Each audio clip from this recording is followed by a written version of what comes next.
Hello everyone, আসসালামু আলাইকুম। কেমন আছো সবাই?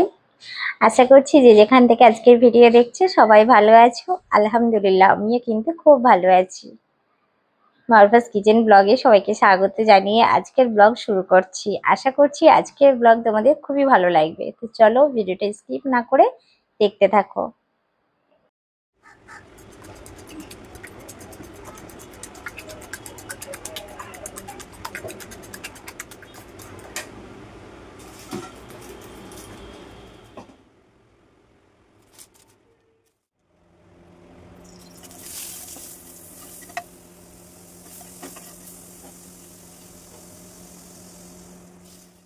আর আজকে যেহেতু রবিবার, আর বলো না, টাইমের তো মানে সকালে আমি উঠলেও ওরা সবাই দেরি করে উঠেছে, তার জন্য ব্রেকফাস্টটাও কিন্তু অনেকটাই দেরিতে হচ্ছে বন্ধুরা। আর এখন বাজে প্রায় 10টার মতো, আমি 10টা থেকে আমার ব্লগটা স্টার্ট করলাম। আর এখন বাজার তো চলে এসেছে। সকালে ঘুম থেকে উঠে দেখছি সিমরার পাপা চলে গেছে বাজারে। মানে সকালে তখন 8:30 বাজে, আমি আজকে একটু লেট করে ঘুম থেকে উঠেছিলাম। তো উঠে দেখলাম যে সিমরার পাপা বাজারে চলে গেছে। তারপর বাজার থেকে দেখো টাটকা টাটকা মাছ, চিকেন আর চিংড়ি মাছ নিয়ে এসেছে। এই বাজারগুলো দেখে মানে মাছ বাজার, চিকেন টিকেন দেখে মনে হচ্ছে যে আজ যেহেতু রবিবার, একটু বিশেষ কিছু বানানোর মনটা কিন্তু খুব চাইছে। তো চলো বিশেষ কি বানাবো সেটা তো তোমাদের সঙ্গে শেয়ার করব, তোমরা ভিডিওটা দেখতে থাকো। আশা করছি আজকের ভিডিওটা তোমাদের একটু হলেও ভালো লাগবে। যেহেতু সকালের বাজার থেকে টাটকা মাছ আর চিকেন নিয়ে চলে এসেছে, তাই ভাবলাম আজকে বানিয়ে ফেলি একটু আলু পোলাও। তা চলো আলু পোলাওয়ের রেসিপি তোমাদের সঙ্গে শেয়ার করব। তোমরা ভিডিওটা স্কিপ না করে দেখতে থাকো। তো এখানে কাঁচা মানে সবজি বাজারও নিয়ে চলে এসেছি, সেগুলোকে ফ্রিজে স্টোর করে চলে এসেছি তোমাদের সঙ্গে সেই রেসিপি শেয়ার করার জন্য। আলু পোলাওয়ের রেসিপি। এখানে আমি দেখো জল নিয়েছি হাফ লিটারের মতো জল। আমি এটাকে জলের মধ্যে আর কি দিয়ে দিলাম আমি ড্রাই মশলা যেগুলো হয়, যেগুলো বিরিয়ানির মশলা, গোটা মশলা যেটা বাজারে কিনতে পাওয়া যায়, ঠিক ওই মশলাটাই। যেমন ওতে আছে সাজিরা, গোলমরিচ, লবঙ্গ, তেজপাতা, তারপরে তোমার জায়ফল, জয়িত্রী, বড় এলাচ, এই সমস্ত যে থাকে না, গোটা ধনে, এই সমস্ত জিনিস কিন্তু দিয়ে আমি প্রথমে আলুটাকে নুন দিয়ে সেদ্ধ করে নেব। ব্যাস, আর কিছুই দিতে হবে না। 2 থেকে 3 মিনিট প্রথমে তোমাকে আলুটা সেদ্ধ করে নিতে হবে। তো চলো আলুটা সেদ্ধ করে নিই, তারপরে তোমাদের পরের স্টেপ দেখাচ্ছি আমি কি করব। এদিকে আমি চিকেনের জন্য আলুটা আর কি বসিয়ে দিয়েছি। এই আলুটা আর কি চিকেনে দেবো। আর শুধু যে আলু পোলাওয়ের রেসিপি শেয়ার করবো সেটা কিন্তু নয় বন্ধুরা, আরও দুটো রেসিপি তোমাদের সঙ্গে আজকে আমি শেয়ার করব। সেটা হচ্ছে চিকেন কষা আর হচ্ছে ফিশ ফ্রাই। তো চলো ভিডিওটা দেখতে থাকো। আর এদিকে দেখো আলুটা মানে 2 থেকে 3 মিনিট সেদ্ধ করে নেবো, যেহেতু এটা চন্দ্রমুখী আলু, বেশি সেদ্ধ করলে আবার যখন ভাজবো গলে যাবে। তো দেখো আলুটা সেদ্ধ হয়ে গেছে। তো আমি এখন আলুটাকে উঠিয়ে নিচ্ছি, নিয়ে এই যে জলটা থাকবে, জলটা কিন্তু মোটেও ফেলে দেবে না, কারণ এই জলটা খুবই কাজের। এই জলটাকে আমি ছেঁকে একটা অন্য পাত্রে রেখে দেব। এটা যখন আমি ভাত বানাবো তখন কিন্তু এই জলটা লাগবে। আর এদিকে দেখো আলুগুলোকে আমি হালকা তেলেতে নুন দিয়ে ভেজে নিয়েছি। আর সামান্য অল্প একটু নুন আর তেল দিয়ে ভেজে নিয়েছি। এবার এটা আমি বেরেস্তা করে নিচ্ছি, কারণ এই মানে ভাতে আর কি বেরেস্তা লাগবে। তো বেরেস্তা করে নিচ্ছি। তো সেই জন্য দেখো বেরেস্তাটা একদম অল্প তেলেই হালকা মিডিয়াম আঁচে বেরেস্তা করলে, আর সামান্য একটু চিনি ছড়িয়ে দিলে বেশ মুচমুচে হয়। আর এদিকে চলো আমি ভাতটা মানে রেডি করব এবার। তো ভাতে কি কি দিচ্ছি তোমাদের একবার দেখাই। প্রথমে দিয়ে দিলাম সামান্য একটু সাদা তেল, আর সাথে দিয়ে দিলাম ঘি। তারপরে দিয়ে দিচ্ছি সাজিরা, লবঙ্গ, আর দিয়ে দিলাম আমি মানে 2-4টে আর কি ছোট এলাচ। আর দিয়ে এবার আমি মানে টমেটো কুচি দিয়ে দিচ্ছি, টমেটো কুচি আর লঙ্কা কুচি দিয়ে দিচ্ছি।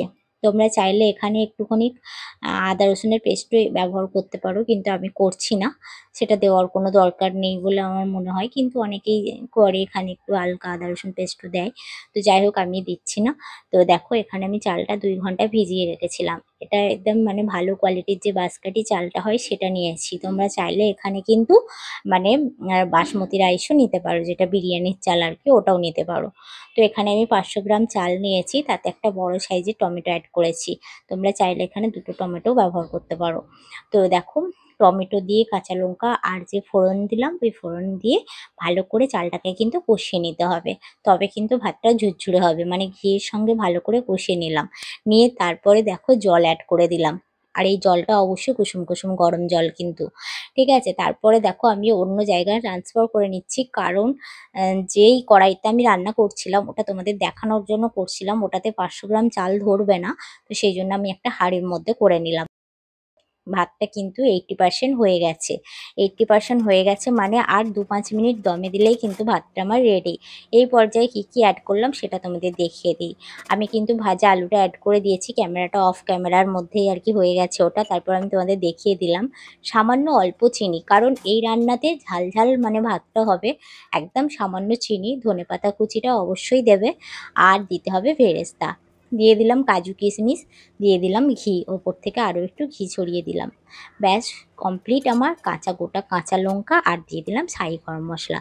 শাহি গরম মশলা যারা খেতে পছন্দ করো না, এর আগের একটা ভিডিওতে কমেন্ট এসেছিলো যে এক দাদাভাই লিখেছিল যে আমি তো শাহি গরম মশলা পছন্দ করি না। যদি না পছন্দ করো কোনো অসুবিধা নেই, তুমি যদি বিরিয়ানি মশলা পছন্দ করে থাকো সেটাও দিতে পারো, যদি মনে করো নাও দিতে পারো। তো যাই হোক, শাহি গরম মশলাটা দিলাম, দিয়ে আমি ঢাকা দিয়ে দিলাম। দিয়ে খানিকটুকু পরে কিন্তু আমি অন্য জায়গায় আবার ঢেলে নিয়েছি। আর একটা কথা, পোলাও যেই হাঁড়িতে রান্না করবে তা থেকে কিন্তু অন্য জায়গায় করে নিতে হয়, তবে কিন্তু ঝুরঝুরে হয়। তো যাই হোক, এই হলো আমার আলু পোলাও রান্না। তারপরে চলে এসেছি চিকেন কষা। তো চিকেন কষার জন্য আমি বড় সাইজের 2টো পেঁয়াজ নিয়েছি, যেহেতু 700 গ্রাম চিকেন। বড় সাইজের 2টো পেঁয়াজ নিয়েছি, নিয়ে পেঁয়াজটাকে হালকা লাল করে, আর আমি তো ড্রাই মশলা যেগুলো অ্যাড করলাম তোমাদের দেখিয়ে দিলাম। তাতে ছিল যা যা, তো টমেটো ছিল, তারপরে ছোটো এলাচ ছিল, লবঙ্গ দারচিনি যেরকম থাকে ওগুলো ছিল, তারপরে ছিল গোটা জিরে, গোটা ধনে, সমস্ত আদা রসুন সমস্ত কিছু কিন্তু একসঙ্গে পেস্ট করে নিয়েছি। যেহেতু পেস্ট মশলা দিয়ে আমি চিকেনটা রান্না করছি, সেই জন্য আমি মানে প্রথমে পেঁয়াজটা লাল হয়ে যেতে আমি ওটা আদা রসুনের পেস্টটা দিয়ে আমি কিছুক্ষণ ঢাকা দিয়ে রেখেছিলাম জল দিয়ে। মানে মশলার যে কাঁচা মশলার যে গন্ধটা থাকে না, সেটা মানে আর থাকবে না। বেশ কিছুক্ষণ কুক করে নেওয়ার পর তারপরে কিন্তু আমি মশলা অ্যাড করেছি। মশলার মধ্যে হলুদ গুঁড়ো আর কাশ্মীরি লঙ্কা গুঁড়ো আর লবণ দিয়ে ভালো করে চিকেনটাকে দিয়ে কষিয়ে নিলাম। চিকেনের নিজস্ব জল থাকে, সেই জলটা বার হবার জন্য একটু ঢাকা দিয়ে রেখেছিলাম। সেই জলটা দিয়ে বেশ মশলাটা ভালো করে কষে নিয়েছি জানো। তারপরে আবার 2-4 মিনিটের জন্য আমি এটাকে কুক হতে দেবো, তাই কিছুটা জল অ্যাড করেছি। আর এইভাবে চিকেন রান্না তো মানে বাটা মশলা দিয়ে তো খুব ভালো লাগে খেতে।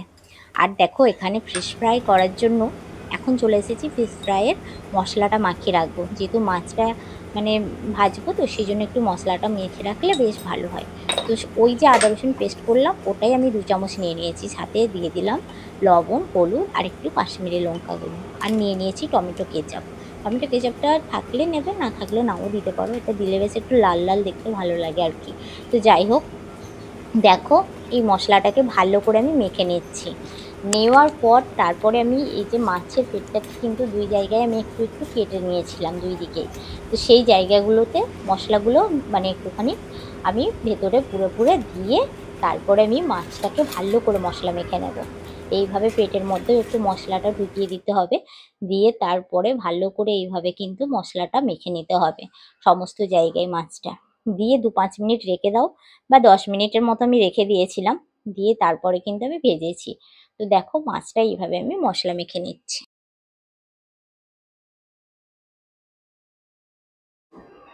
তো চলো, মাছে মশলা মাখা হয়ে গেল। এবার চলো চিকেনটা কি পর্যায়ে আছে তোমাদের দেখাই। তো দেখো, চিকেনটা এখন বেশ জল অনেকটা কমে গেছে। এবার ভালো করে নাড়াচাড়া করে নেব, নিয়ে আবারও 2-3 মিনিট আমি ভালো করে কষিয়ে নেব।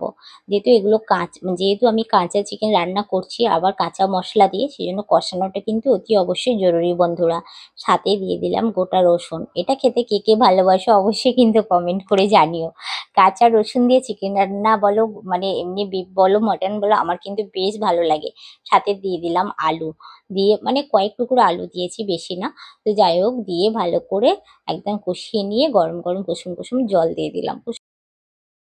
যে কোনো তরকারিতে গরম মানে হালকা গরম জল দেওয়াটা স্টাফিং দেওয়া আর কি খুবই ভালো, কারণ তরকারির টেস্টটা খুব ভালো হয়। তো দেখো এইভাবে একদম সমস্ত রান্নাবান্না কমপ্লিট। এখন চলে এসেছি ফিশ ফ্রাই করার জন্য। চলো মাছটাকে কিভাবে, মশলা তো মাখালাম কিন্তু মাছটাকে কিভাবে ভাজবো সেটাও তো তোমাদের দেখাতে হবে, বলো বন্ধুরা। তো চলো এখন আমি মাছটাকে ফ্রাই করছি। দেখো একদম মাছটা মানে ফ্রাই করার জন্য চলে এসেছি। তো এখানে আমি তেলটা গরম হতে মাছটা দিলাম, দিয়ে মানে বেশি গ্যাসটা কিন্তু মানে গ্যাসের আঁচটা আর কি বেশি জোরে করা যাবে না বন্ধুরা, মিডিয়াম আঁচে রাখতে হবে। মিডিয়াম আঁচে রেখে তোমাকে মাছটা মানে ফ্রাই করতে হবে, কারণ বেশি জোরে দিয়ে দিলে মাছটা যেহেতু অনেক মশলা দেওয়া আছে মশলাটা জ্বলে যাবে আর মাছটা কুক হবে না, খেতে কিন্তু একদমই ভালো লাগবে না। আমি এই মাছটা মিনিমাম আমি 20 মিনিট ধরে ফ্রাই করেছি বন্ধুরা, তবেই যে মাছটা মানে খেতে ভীষণ ভালো লাগছিল। তো আমি তোমাদের খুব অল্প সময় দেখালাম, কিন্তু আমি ফ্রাই করেছি প্রায় 15 থেকে 20 মিনিট। তো এইভাবে দেখো তেলটা ওপরে দিয়ে দিয়ে মাছটাকে কিন্তু ভালো করে ফ্রাই করে নিয়েছি। তো রান্না বান্না আমার সব ডান বন্ধুরা, এদিকে চিকেন রান্না কমপ্লিট, এদিকে মাছ ভাজা কমপ্লিট।